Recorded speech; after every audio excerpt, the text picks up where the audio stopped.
Hey everyone, your favorite professor here. Just wanted to thank everybody for their positive feedback and comments on these videos. I know it does take a little more work, but all of this couldn't have happened if it wasn't for, I want to give two shout outs to Dr. Andy Ainsworth for setting up this Lightboard Studios and Dean Cersei for making all of this happen. And we know nothing in academia happens so quickly, so I appreciate them expediting all of this. A lot of you have emailed me about how the coronavirus has been affecting not only your life, but how you interact with your older adults that are in your lives. And one thing that really hit me was Ashley from class to perform her grandma's 94th birthday on Zoom to protect her and the family. So for Ashley's grandma, I wanted to do something a little special, just a little shout out to you. So here's something for you, Ashley's grandma. Her name is Gloria.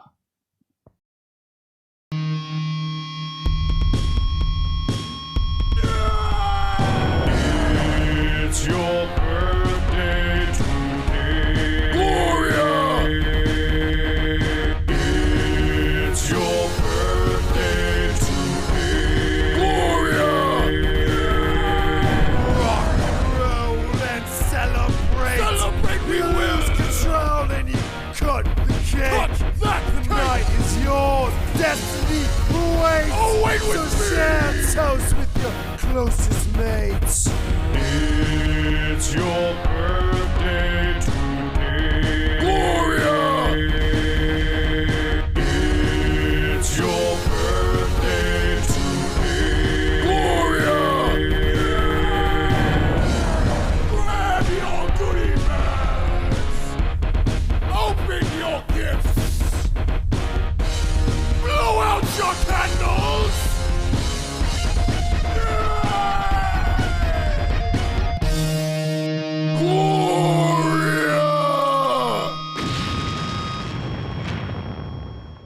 So happy birthday, Gloria, from me and the rest of Psychology 365.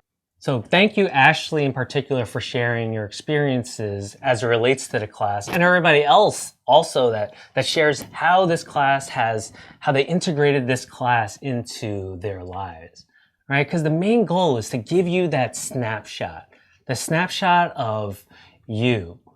And we're going through this through the whole life course perspective. And as you recall, this dash, right, on your tombstone represents 2 periods of your life, right? When you were born to when you die. And we will eventually get to where most of you are, is this emerging adulthood stage, when you're not quite a full adult, quote unquote, and not quite a child or adolescent. But we are working our way backwards. And we discussed a lot of this end of life issues. We're working backwards through the life course, as you see. And now we're getting into this third age. And then eventually we'll go into adulthood, which is the second age, which entails mostly work. So we're going to start today at retirement, this kind of foray into the third age. What we're going to overview today are the issues and just the changing nature of retirement as a life course transition. And we are going to highlight a lot of the individual and environmental factors related to retirement, along with just the evolving nature. I'm sure a lot of you have heard the word fluid, right? So during this whole virus situation, so retirement is also a very fluid situation, and it relates to a lot of things that affect retirement. One of them is, we'll talk about just the work in general, along with people's health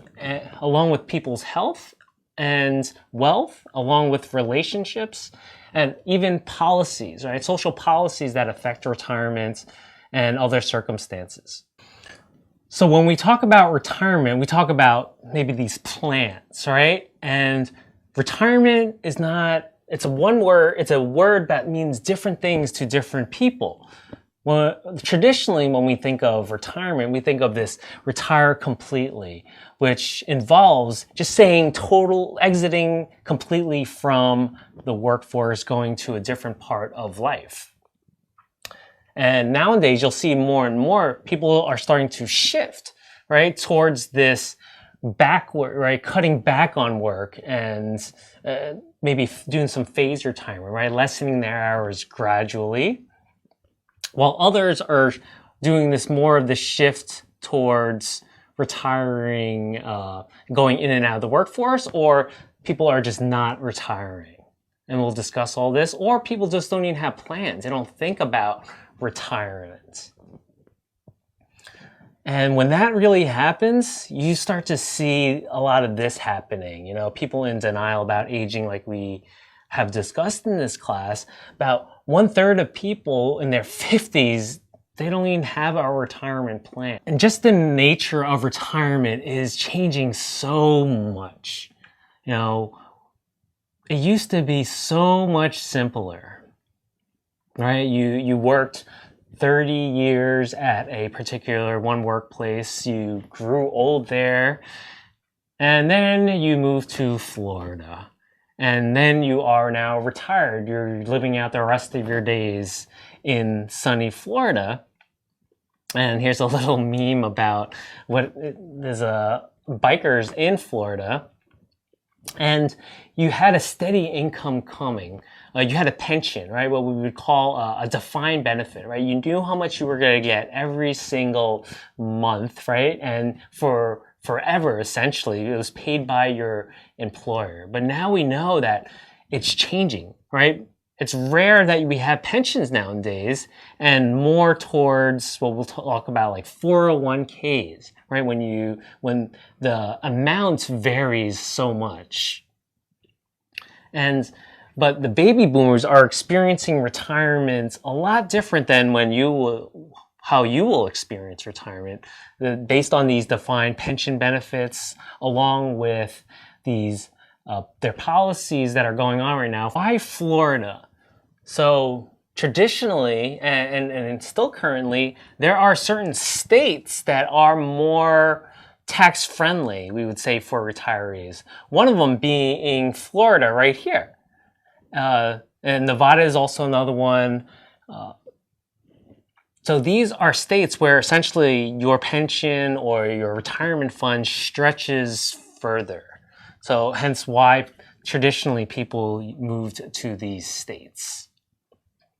So when we talk about retirement, what is retirement if there's all these different things? So we will standardize this definition to, it's the transition of life that doesn't require paid employment anymore. And this could be defined as some type of decrease in work and work-related activities. And this also relates to a different qualitative shift into a lifestyle change. And retirement, what is retirement? We've seen this all the time. People in sports, right? They retire, then unretire, retire, then unretire. Like boxers all the time, like Floyd Mayweather, right? They just retire and unretire. So what does it mean when they're actually retiring? Because can you retire multiple times? I guess so, right? And there's people even in the NFL, especially from the NFL or these major professional sports, that just retire in their 20s.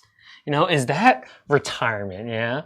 So that's what you see. There's a qualitative shift there. Also, there's this phase retirement, right? When people are not necessarily fully retired, but they decrease their hours in a specific job.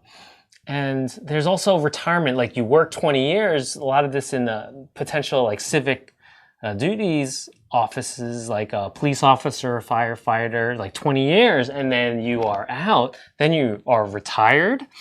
So retirement really means different things to different people in different professions.